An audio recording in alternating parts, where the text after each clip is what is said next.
Hello, everybody. Welcome to episode 2 of Matters of the Heart Season 2. It's amazing that the Lord has been able to grace me to do this. I don't take it for granted. That all the glory and all the honor goes back to Jesus, because it's only Him that has enabled me to be able to do this series. And I honestly believe that the heart of man is so important. It is such a key factor to getting to know God. And as you're joining in from whatever you are joining in from, I just want you to remember that we are here to learn, we're here to grow, we are here to become better people, better version of ourselves, and as you take time out of your schedule to watch this, even if you can't watch to the end, at whatever point you stop, just remember that whatever information you've learned, remember to apply it. So welcome. So in episode 2, we are going to be looking at one of my favorite things I like to think about, talk about, and also apply in my life. It's called boundaries. Guard your heart. See, boundaries are so important, my brothers and my sisters. So Proverbs 4:23 says, keep your heart with all diligence, for out of it springs the issues of life. Keep your heart with all diligence, because out of it springs the issues of life. So your heart is so important. If you really want to know what somebody's heart looks like, pay attention to what they say. Pay attention to what they behave. Because out of the heart, the mouth speaks. Out of the abundance of the heart, your mouth speaks. Most of the things that we say are a reflection of what is in our hearts. Boundaries are lines and limits you create between yourself and other people. They allow you to define what is acceptable and healthy for you in a relationship. Listen, for you to have a good relationship with yourself and with people, you need to have boundaries. You cannot be a yes man or a yes woman, and you cannot just be a no man or a no woman. There has to be boundaries. There has to be perimeters you've placed around yourself that would allow you not to do certain things that you're not comfortable doing. The boundaries you communicate and maintain can protect you both physically and psychologically. If you do not communicate what your boundaries are, and if you do not maintain what you've communicated, people will take advantage of you and they will use you, aka abuse you. One of the reasons why church abuse has skyrocketed in our generation is because we have Christians who are in church and do not have boundaries. We have leaders who do not have boundaries. We have followers who do not have boundaries. Listen, it is your responsibility to have a boundary. Do not put that on anybody else. And after watching this and you allow yourself being abused because you refuse to set boundaries in your life, that's on you. Everyone has different values, needs, and sensitivities. So the process of defining personal boundaries varies from person to person. You gotta take time to know people around you, because everybody has a different personality. Everybody thinks differently. Everybody lives their lives. Live different lifestyles. People have different values, and you got to pay attention and know what kind of boundaries do I need with different kinds of people, because not every boundary would apply to everybody. Some people need stricter boundaries. Some people need, less stricter boundaries because of the values that they carry or the values that they live their lives with. You can set boundaries, to help prioritize essential areas of your life, allowing you to live a life you enjoy, protecting, number one, your mental health, your emotional health, your spiritual health, and your physical well-being. This involves considering what you want to accept and what does not work for you. Listen, your mental, emotional, spiritual, psychological health is so important. And sometimes there are people that are just toxic. When you have toxic people around you, set boundaries to make sure that toxicity doesn't affect you as a human being. If you are going to live a life of purpose, you must have boundaries. You cannot do everything. Listen, my brothers, you cannot do everything. Listen, you cannot do everything. I said that again. You cannot do everything. There's nothing wrong with saying no. No is a boundary. When you say no, you're saying that is something I am not comfortable doing. And when you say yes and you don't want to do something, you're telling the person who has asked you to do that thing that you are okay with them stepping over your boundary and interfering with your space. When you say yes to situations you're not comfortable with, you allow people access into your psyche, into your mind, into your emotional well-being.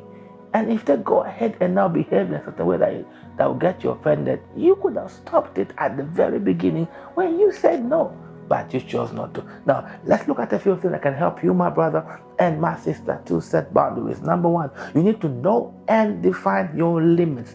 Taking the time to determine your limits when interacting or relating with others can help you set boundaries. Consider your intellectual, physical, spiritual, and emotional desire as you work through to understand them. Understanding your limits involves, number one, reflecting on past situations that caused you to experience negative feelings. You have to just remember, we all been through situations. I've been through situations that I got myself hurt or I got myself let down, and I realized that if I set a boundary in the first place, I would have not put myself in those current positions. Now, I know. Knowing means that now you can define your limits. If you don't know, you don't know. If you don't know, it's hard to define your limits. But now that I know, I can never put myself in certain positions anymore, because I know the kind of person I am, I know who I am. And if I put myself in those positions, it's going to affect me really bad. It's going to cause me to be hurt, being offended. So what I do is I'll set boundaries, and those boundaries now define the limit of relationship that I have with particular kinds of people. One of the things I do, I like to put people in what I call relationship boxes. So I have people around me, and everyone around me, I have a specific box that I've placed them in. Some are up, some are here, some are down there. And what happens is that when I'm relating with somebody at this level, and they want to relate with me at that level, I'm not comfortable relating with you at this level. I'm not comfortable relating with you at that level because this relationship I have with you is at this level. So what I do is I remind them, listen, I am not comfortable with this conversation or this invasion of privacy, because me and you do not have that kind of relationship. I just keep reminding them, because if I don't set those boundaries, if I don't put those emotional relationship boxes, so what I do is that if I put you in the box, I can only relate with you based on the parameters in that box. If you step out of those parameters, I remind you and place you back. That's why I put you in that relationship box. Focusing on what you want to accomplish with boundaries. You need to know why you're setting boundaries for your life. You need to know why you have boundaries. You need to know why some people you have strict boundaries for. Because if you don't know, it is not going to work. I believe that boundaries are a byproduct of having core values. If you do not have core values, it is going to be very hard for you to set boundaries. You need to prioritize your core values, because your core values define your boundaries. Do you know what I mean? For example, if one of your values is that You do not live above the financial means that you cannot afford. Stick to it. Because you know that you cannot afford certain things financially, so you set a core value for yourself. Do you know what I mean? I will not do ABC. I will not do it. Like, those are core values and they're part of who you are.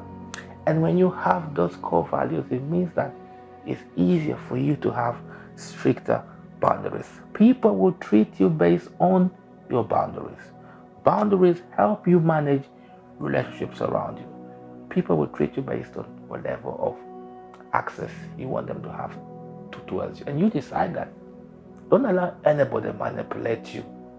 You know, a leader, whatever, I don't know, a friend, manipulate you by saying they can, that you don't need to have boundaries for them. No, you need to.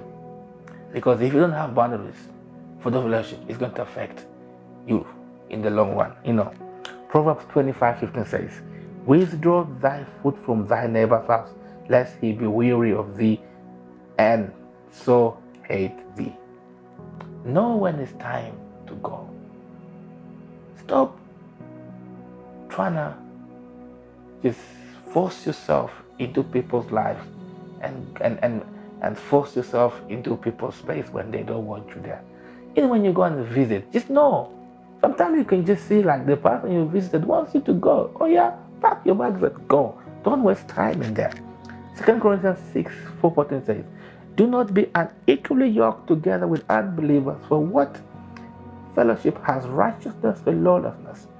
What communion has light with darkness? aka boundaries. If you don't have boundaries, you're going to find yourself with friends who are unbelievers. And let me tell you, sometimes that is easier. So sometimes the way darkness can contaminate light, just like that. Give you a scenario, like having a glass of water and a drop of urine drops in it. You cannot drink that water, because that little drop of urine will contaminate a glass of full water. There might be a lot of water, but the little drop of darkness in there will destroy the entire water. You might be thinking that you're strong, and you don't mind. You surround yourself with unbelievers.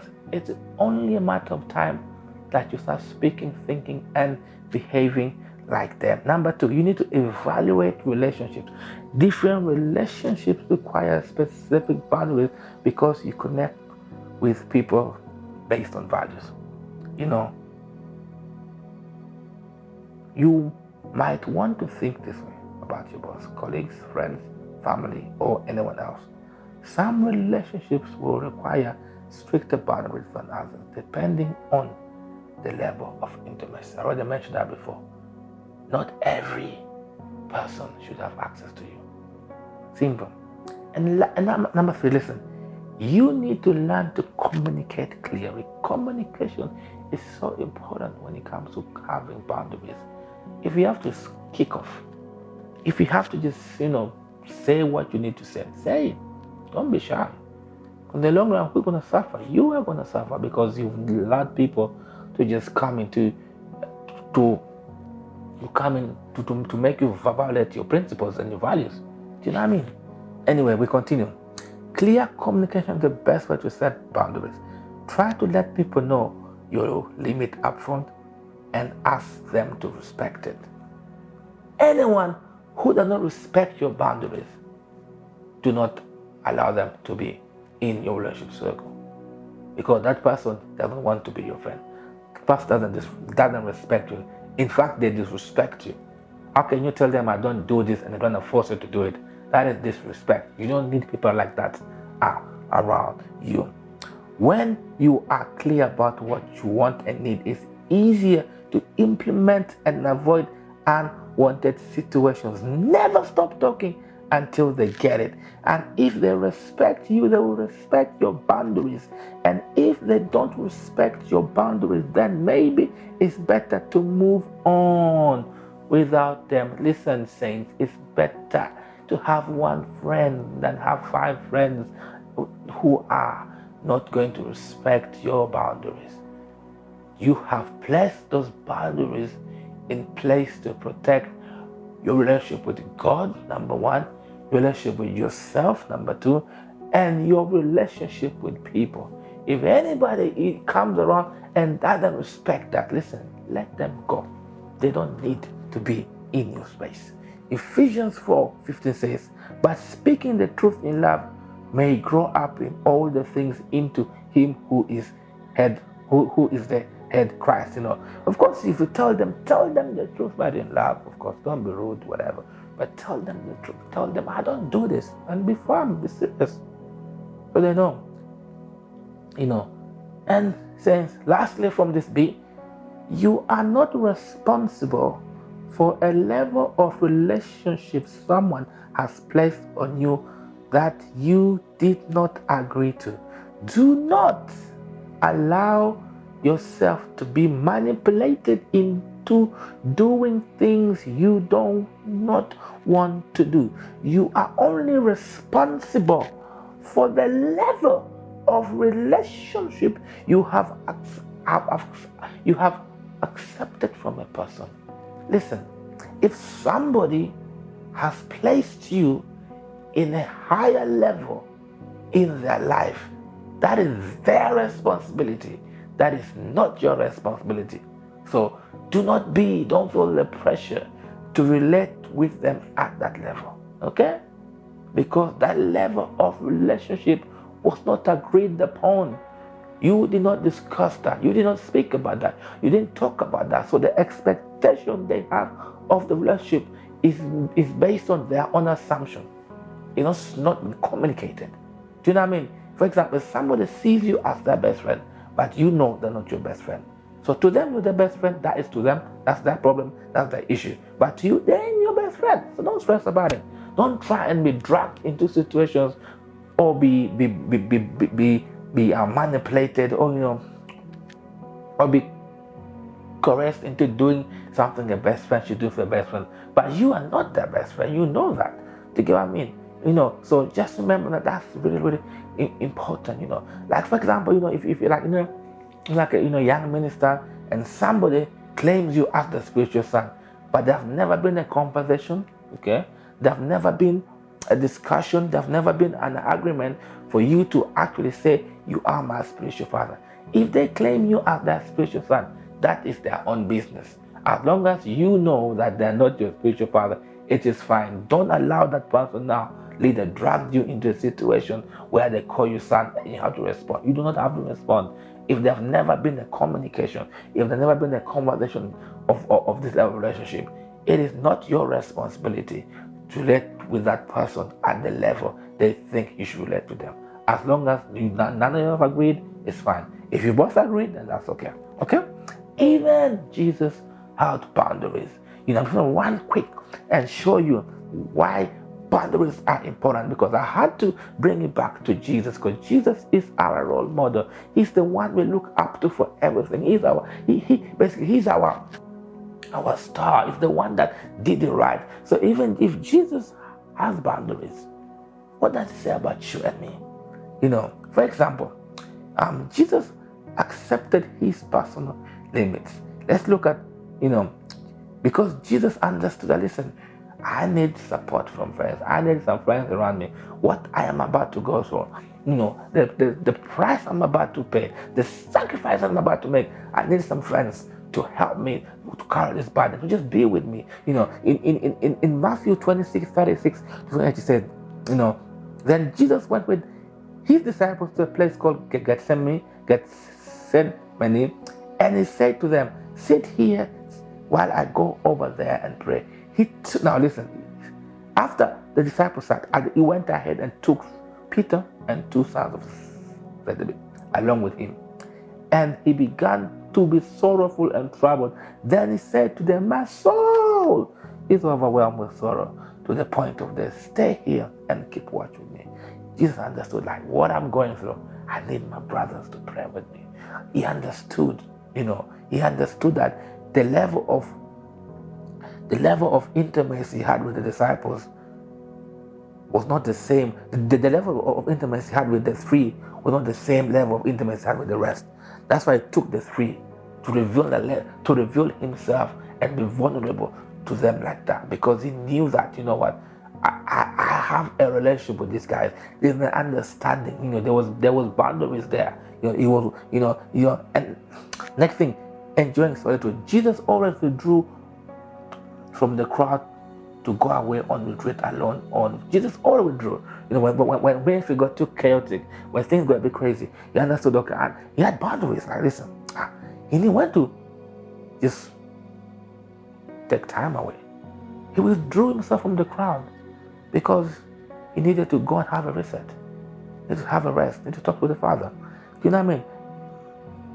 Jesus said no to inappropriate behavior. Now, demand. He withdrew from crowds who wanted him for one-on-one time with the Father. Every time the crowd, he took a time away from the crowd to spend time with the Father. You can get that in Luke 5:15-16. Jesus didn't abuse. He fought his way through the crowd that was trying to throw him off a cliff for claiming to be the Messiah. Luke 4:28-30 says that entitlement. He didn't give in to his mother and brothers who tried to use relationship with him to pull him away from the crowd he was ministering to. We can see in Matthew 12:46-50. Jesus, people like his brother and mother were feeling entitled because they knew Jesus. They had to take him away from what he was doing. But it's like, no, sorry, I was called to these people, so I'll come to you guys in a bit.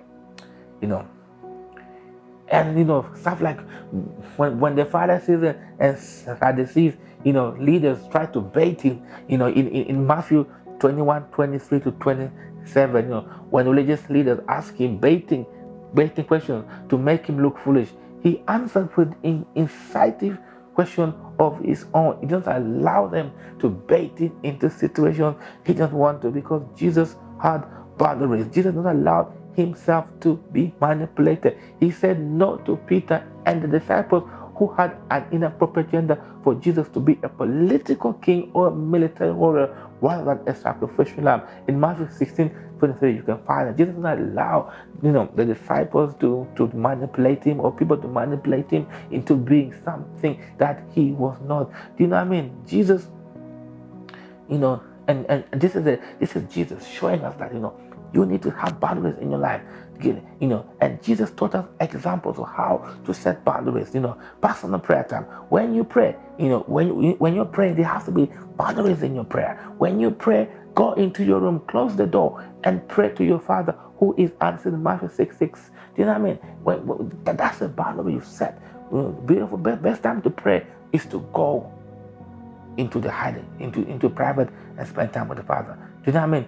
And next thing, Jesus taught us that you have to be honest and direct.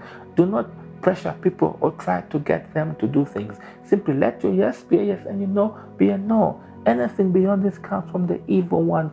Matthew 5:35 says that Jesus showing us boundaries. When your no is a no, your yes is a yes. Don't allow anybody to pressure you to do something that you do not want to do. Jesus also taught us how to set priorities. He says, no servant can serve two masters. Either he will hate one or love the other, or he will be devoted to the other or despise the other. You cannot serve two masters. Jesus said here. Those are boundaries. You got to have priorities. It is Jesus that you're serving. Serve Jesus. If you want to serve the devil, go serve the devil. You cannot serve both at the same time. It just doesn't work. You need to have priorities. Jesus also showed us how to please God and not people. How can you believe if you accept praise from one another, yet make no effort to obtain the praise that comes from only God? John 5:44. You got to please God. This is why Saul ended up in a situation, because he wanted to please the people, then God, and that cost him the kingdom. It's amazing. If Jesus, who is perfect model for our existence, sets boundaries, it means that boundaries are very important and needed in your walk with Christ. Saints, I have to come to the end of this episode. I know I rambled a lot of things, but what I can tell you as we close, remember, boundaries will save your life. Boundaries will get you out of compromising situations. Boundaries will protect you. Boundaries will protect your relationship with God, will protect your relationship with yourself, will protect your relationship with people that are important to you. Boundaries will help you be pure and holy, because only unrighteous people don't have boundaries. As a righteous, holiness, purified Christian, born again, child of God, you got to set boundaries. You cannot do everything. You cannot do everything. You got to know what you can and cannot do. Do you get me? Listen, you got to have boundaries for your life. Let me pray for you before I go. Father, I pray for my brother and my sister right now who listens to this and has decided that they are going to have boundaries in their life from today. Lord, I pray that you may give them the wisdom, give them the grace in the name of Jesus, God, that from today onwards, oh Lord, that they are going to have good boundaries in the precious name of Jesus. Thank you so much for watching this, my brothers, my sisters, and I will see you next time. God bless you and have an amazing day. Bye. Okay.